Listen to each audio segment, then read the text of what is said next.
আমাদের পরিবার তো আপনারা জানেন প্রত্যেকে যে একটা সেই রকম royal heritage family, traditional Ayurvedic family. আমাদের ডাইনিং টেবিলে যখন আমরা লম্বা ডাইনিং টেবিলে বসতাম, এক প্রান্তে ধরুন বাড়ির গুরুজনরা, আর এক প্রান্তে পাশে আমরা ছোটরা, এবং সেই ডাইনিং টেবিলে কিন্তু মোটামুটিভাবে কোনো গল্প গাছা হতো না, কিন্তু আমাদের এমন একটা সিস্টেম ছিল যে খাবারটা সময় নিয়ে এবং মন দিয়ে খাওয়া, সময় নিয়ে খাওয়া এবং মন দিয়ে। যে যত আস্তে খাবে তার হজম তত ভালো হবে। অফিসে বেরোবার সময় নাকে মুখে গুঁজে বেরোনো মানে সারাদিন গ্যাস অম্বলের রুগী হয়ে থাকা, এটা বুঝতে হবে আপনাকে।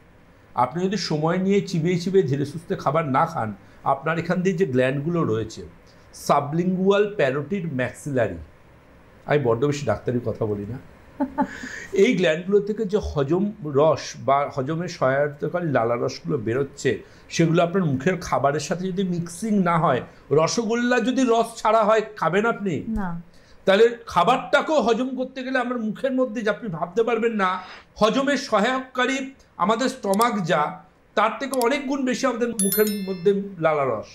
আমরা খাবারে কতটুকু লালা রস মেশাতে পারি? আমরা খাবার খাচ্ছি, খাবার গুরুজনরা বলতে খেতে খেতে জল খাবি না, কারণ কি মুখের লালা রসগুলো ডাইলুট হয়ে ধুয়ে যাবে। মুখে খাবার নিয়ে চিবোতে হবে, পুরো চিবিয়ে সেটা পেস্ট হবে, তারপর আস্তে আস্তে খেতে হবে, পরবর্তী খাবার নিতে হবে।